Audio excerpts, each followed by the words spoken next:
Hey, Pastor Steve Waldron here with a 1549 Matthew's Bible page.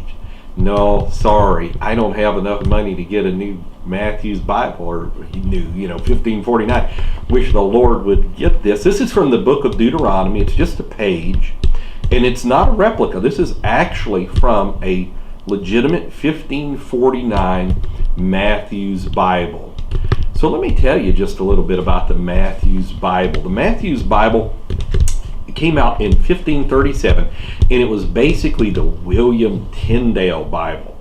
Now, Tyndale was burned at the stake October the 6th, 1536 at Vilvoorde Castle in Belgium. He had been betrayed. He'd been there over 500 days. It's real pitiful reading his letters, and the requests that he's making, and all he wanted to do was finish the Bible. So he's killed, and so at the moment he's killed, the King of England is actually saying it's okay to have scriptures in England. It had been outlawed for centuries in England, like the Wycliffe Bible and all of this.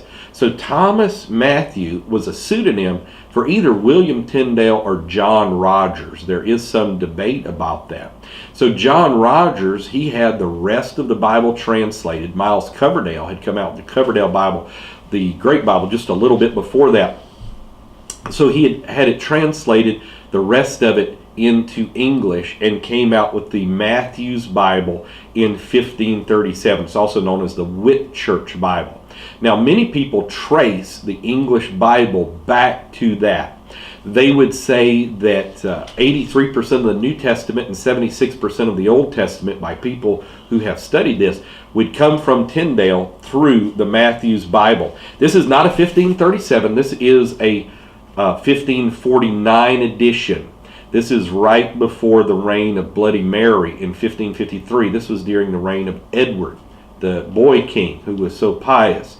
Now, Bloody Mary comes to the throne in 1553. The very first person she kills, because the Bible, you have to remember, was on the Index Prohibitum, and she was Catholic, was John Rogers, February 6th, 1555.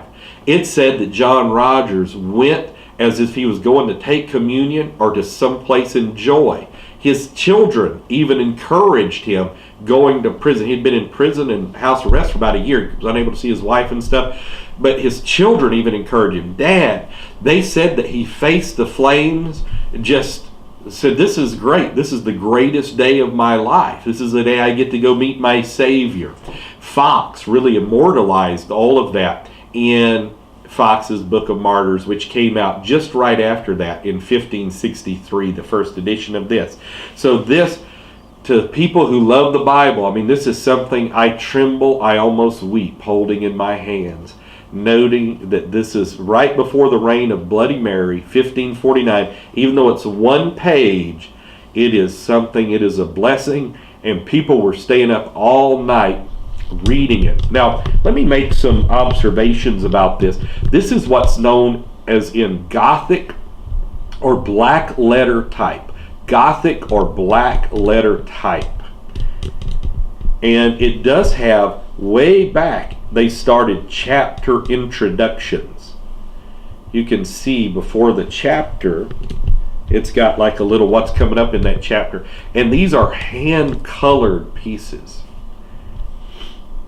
Obviously, they couldn't do things in color yet. They were just coming out with the woodcuts back then. That's what made Fox's so famous.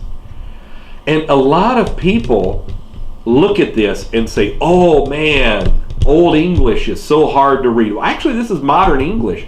It's just the typesetting. If you get Roman type, which is modern type, the same thing. It's very easy to read. But now, I can look at this, and I'm going to have to get it close because I don't have good eyes.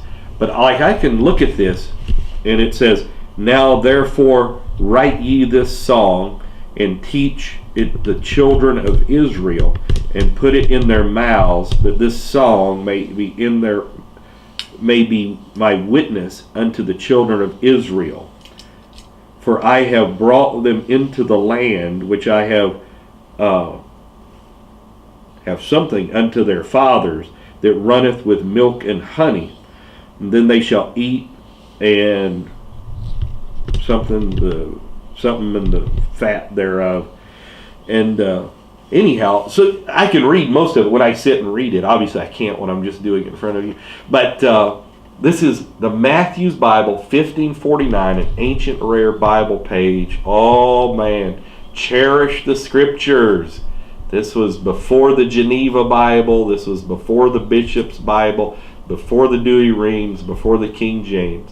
Right here. God bless you.